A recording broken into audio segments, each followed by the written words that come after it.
Hello, everyone, and welcome to Auto Asphyxiation. This is Lark.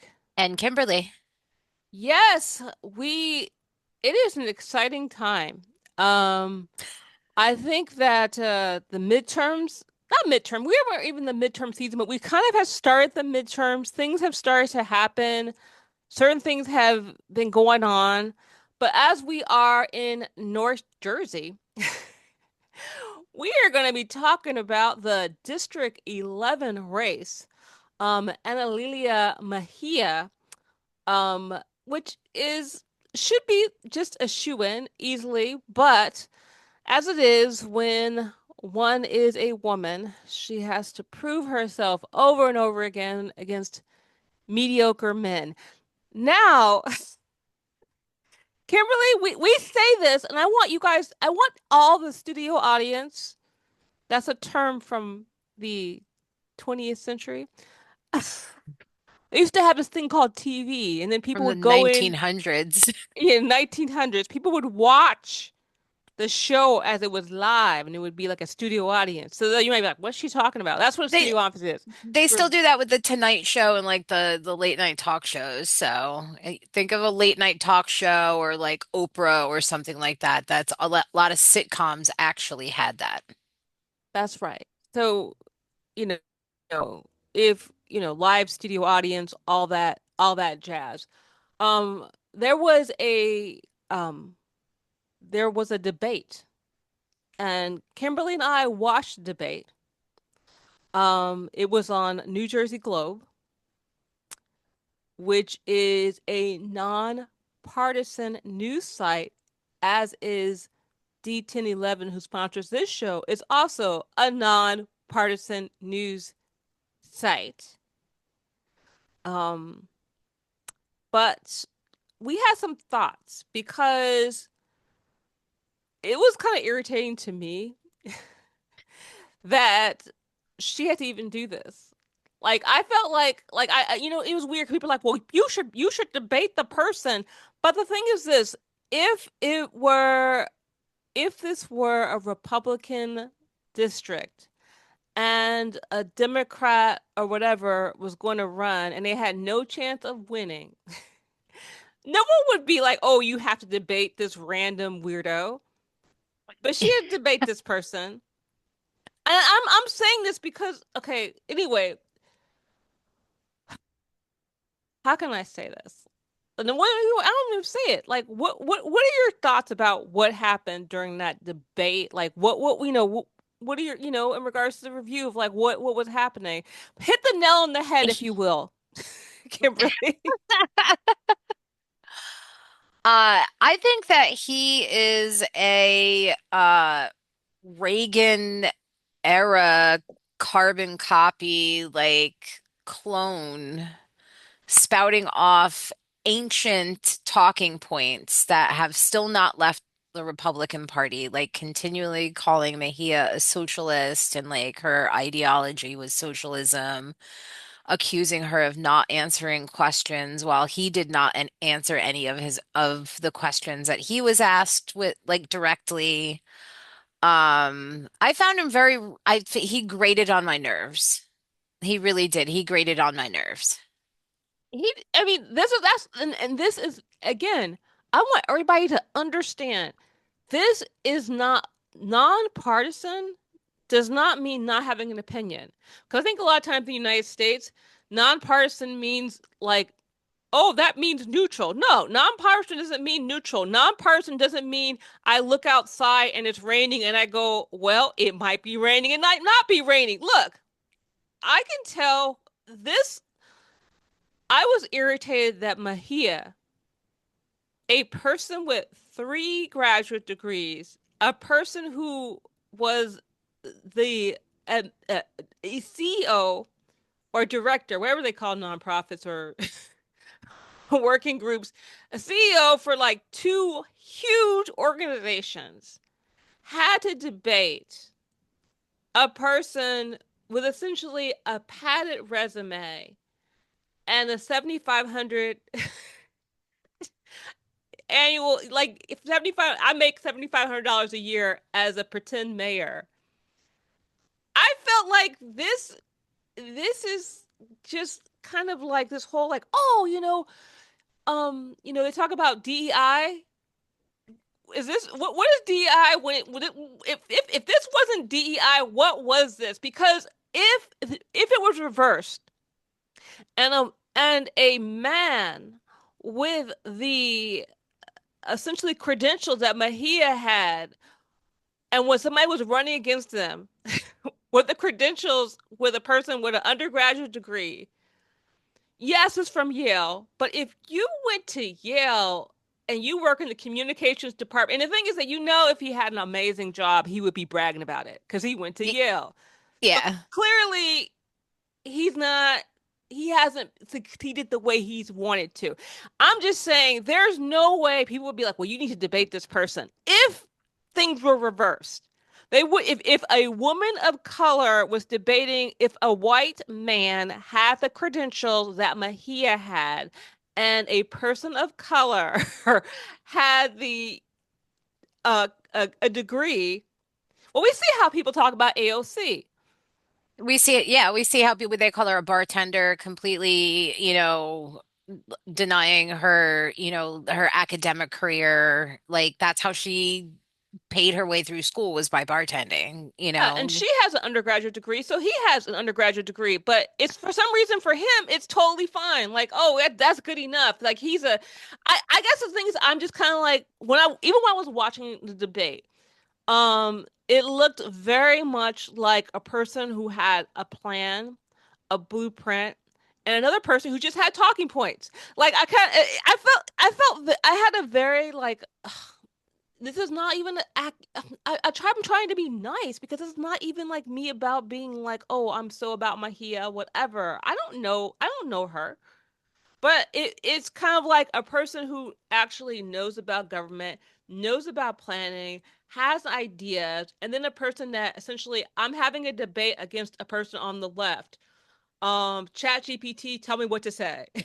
I mean, that's literally what I felt from We this watched guy. it together. How many times did I say, like, it seems like he's like some kind of like AI clone, just repeating like what ChatGPT says that like Republican Party talking point should be. And that's And what's go ahead and that I, that's what's scary to me because I'm not I mean the thing about it is that I'm not scared or worried about him winning because I don't feel like District 11 is ready to make it so that women don't vote. yeah. They're ready for that yet. Hopefully never. Um, but I am concerned about this kind of interesting millennial thing that's supposed to be like the future. Um, and this is our future. A person that essentially voted for Trump 3 times. Three And times. this is not even about the Republican Party because I don't view Trump as the Republican Party. No, I think that he's a separate monster of its own. Because your dad was in the Republican Party, correct? My dad has been a lifelong Republican, yeah. And you see, this is not, so we're not like, I'm just putting that out there, not to put your business out in the street. I'm just putting that out there to go, hey, there are Republicans in our circle. We don't feel like what's going on now in this White House is the same Republican Party that, this is not the happy days. This is not the happy days Republican Party. This is a whole different. What's happening now? I don't think you know I'm trying to think of his name now. I can't even think of his name. Hathaway, Joe Hathaway. Joe Hathaway. No, no, no, not Joe Hathaway. But I'm thinking about the Republicans that were somewhat sane. Um, I remember when. Everyone, Remember everyone McCain? seems sane in comparison to Trump at this point in Oh time. yeah, It's McCain. wild. Okay, I want to say this. I would have never voted for McCain. I would never think he's okay. But I remember when he was running for president, um, with against Obama, and somebody said something about him not being born here or something. McCain was like, "Oh no, no, we're not doing that." Like, Yeah. I'm a regular racist. We don't have to make up things. We don't have to make up things to be racist. There are things we could talk about that are we could just kind of imply stuff that's, in reality. We don't have to like. So I mean, this is beyond that. I think this is about saving America. Um, Yeah. and so essentially, when I kind of was watching that debate, I was afraid, and also I was afraid of somebody who doesn't care about the United States, doesn't care about America, and I was never even thought I was the kind of person that was like, oh, I love the red, white, blue. I didn't think I was that kind of person, but now that I feel like it's under threat, I'm concerned. Well, and he made his entire platform, like he really didn't even speak to any kind of platform that he had. He just continually rebutted every question and turned it into an attack against Mejia, which I think that she parried very nicely. And then brought it back to her platform, showing how, the disparagement between the two of them, that she does have this experience. She's had executive experience before. He's just kind of, I don't know, he just seems like another like milquetoast white man to me. And the the happy, like you said, like the happy days of the Republican Party, the like Reagan era kind of talking points that he kept going back to. It's tired, it's over, it's done. Frankly, he's too young to be talking like that. Like, No, I um, think that's the thing is just really scary is that when I saw this person talking, I was kind of like, you should be 80. Why yeah, are you why are you acting like this? Why are you acting like an 80-year-old man? I when people go, we need people who are younger. I don't want somebody who talks like an 80-year-old man but now is 35. That doesn't make me feel comfortable.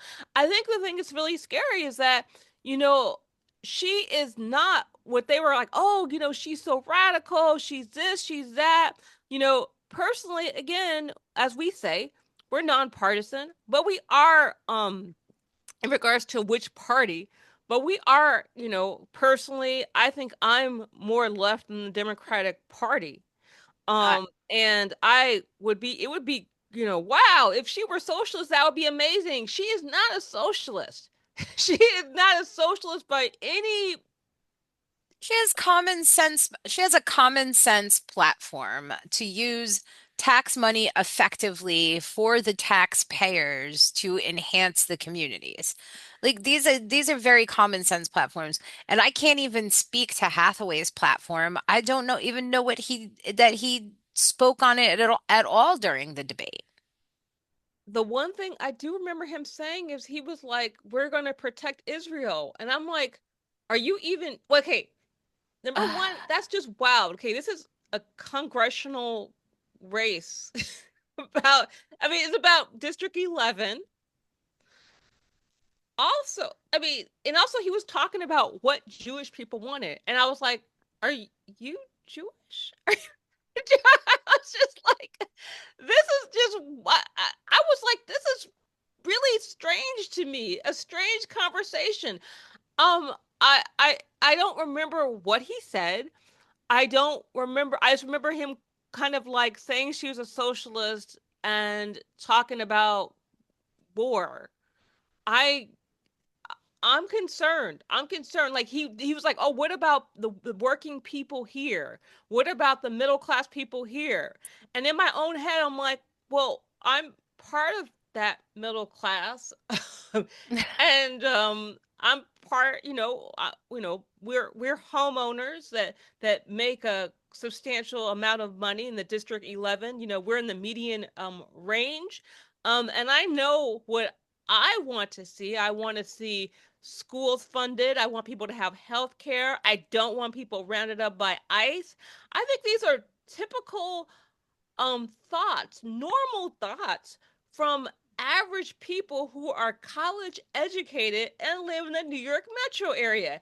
He seems like he wants to um be somewhere else, like 1960, in middle America. But even those people, I think, are were more progressive than him, you know? To me, as a Jewish person, um, when Christians, evangelical Christians on the right bring up protecting Israel or protecting Jews, or they're trying to speak for Jews, to me, as a Jewish person, that is a gigantic dog whistle for Christian nationalism.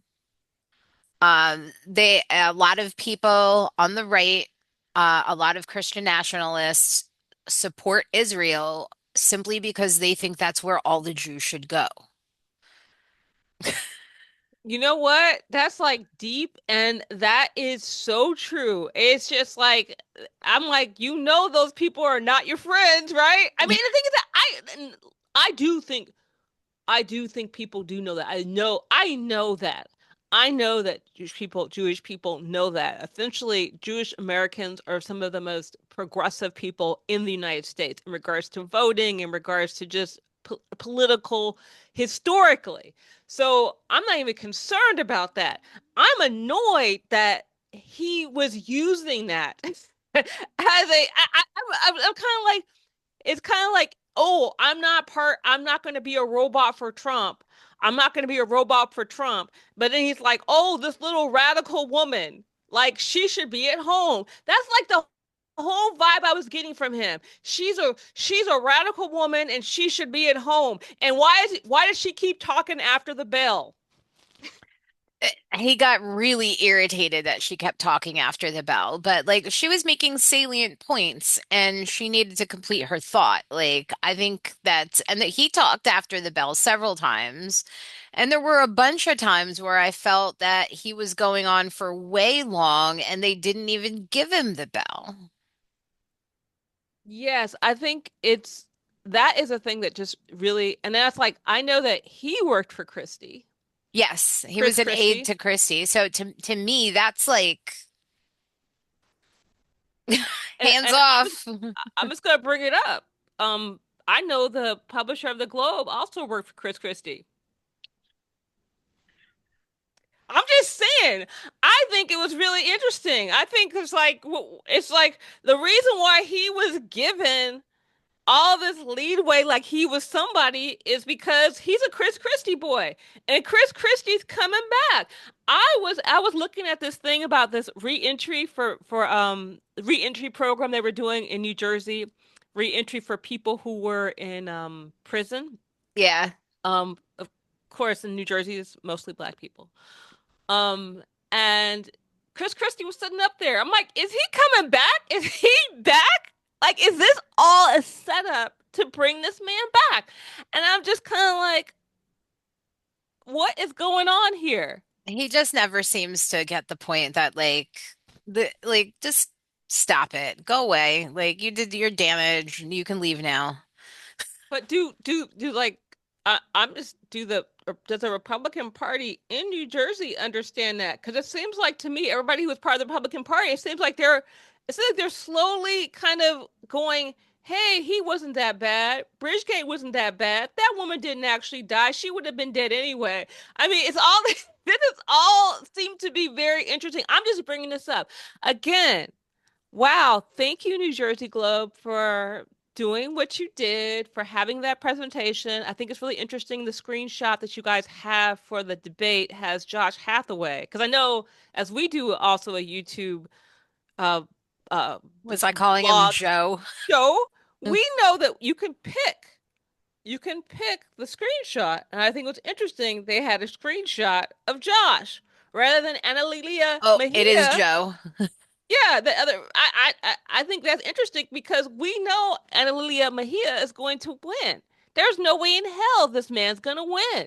So why would you have him as like some kind of contender in this race?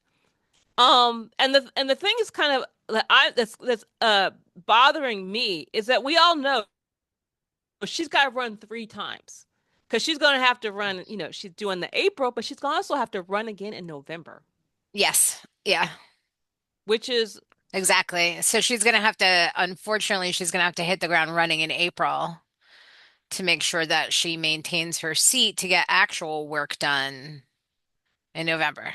and the thing is that a lot of people, something that people really need to understand is Congress, even though senators sound way more sexy, it sounds sexier to say you're a senator because you get 6 years and all this stuff. Actually, your Congress people actually have more power. They're the ones that decide about laws being funded. They're the ones that like bring the laws to the table. I mean, the senators do that too, but your congressperson has way more power, and that's why they have to get elected every 2 years. And this is why this seat is so important. And this is why we need to all come together in District 11. Not this is not even a partisan thing. Again, we can't have this thing where we're worried about who we're going to have, who's going to be the person, because we essentially have to get work done.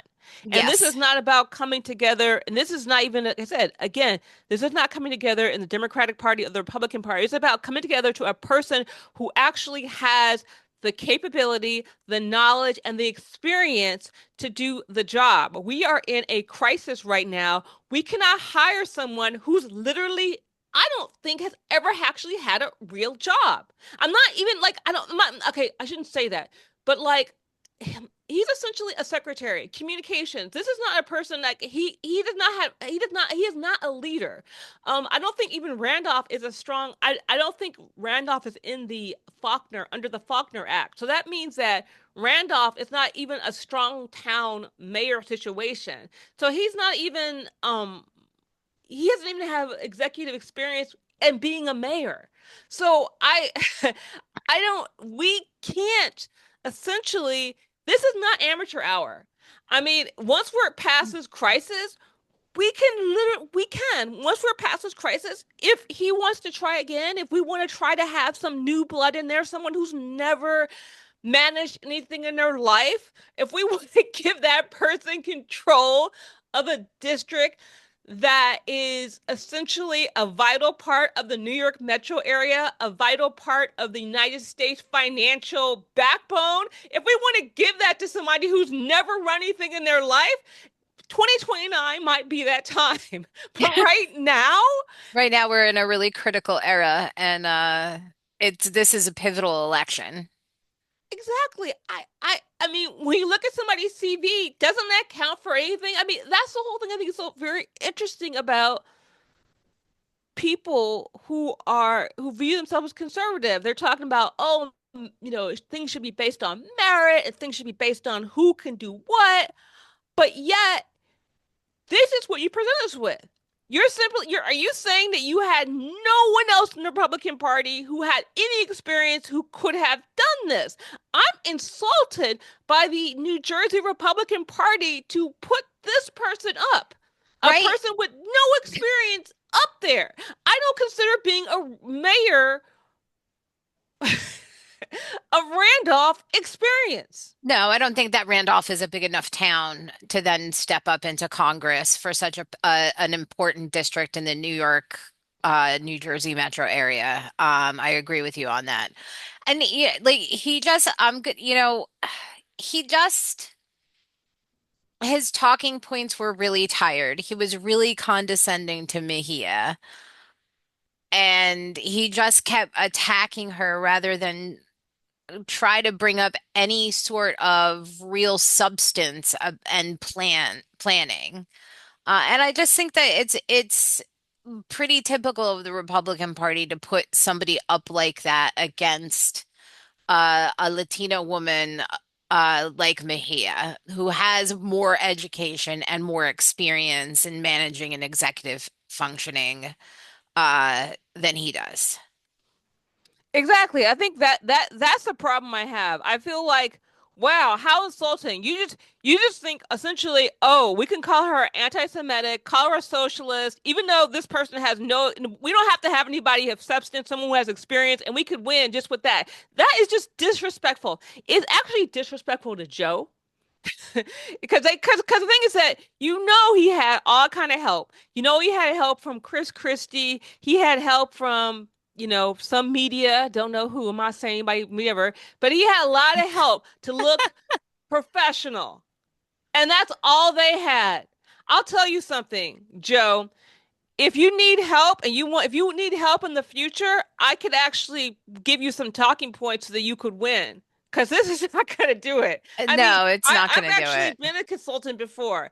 I hope he didn't pay somebody money for those talking points because that was ridiculous. Whoever was in charge of that, whoever was in charge of his talking points, who was ever in charge of what he was supposed to look like, congressional, presidential, or whatever, they failed. So I don't even put that on Joe because I feel like this was part of a system, a machine, and the Yes. machine did that. Just like the Democratic Party has a machine, the Republican Party has a machine. And if this is the New Jersey Republican machine, they need to do better because that was pathetic. That was a pathetic display of gravitas, no experience, no you you letting her go after the bell. It was just I don't know what to say. I'm just kind of I get more and more irritated He when I think he about really kind of go ahead. he really gave off like, I mean, first of all, it was on Zoom, which is fine, but everybody else was sitting down, but he was standing. So it was very awkward. It was a very awkward look. I'm sure that like they thought that like he would look like powerful, and I'm sure that he thought that he would look powerful standing while everyone else was sitting, but he really like it came off as like very awkward, and like he doesn't, like a lot of milquetoast white men that are trying to gain power. He came off as like somebody that is just has a bravado to them and is not really genuinely authentic. Yeah, I mean, okay, well the thing is I did look it up and Randolph is under the Faulkner Act, but it's still the town is still too small. So even if he was acting as like kind of the executive for that little town, it's still too small. For me to feel comfortable having him run as any kind of in a position that he could stand up to someone like Trump. Who if Trump had a bad idea, I can't see him going, I, no, I don't I'm think not that doing that.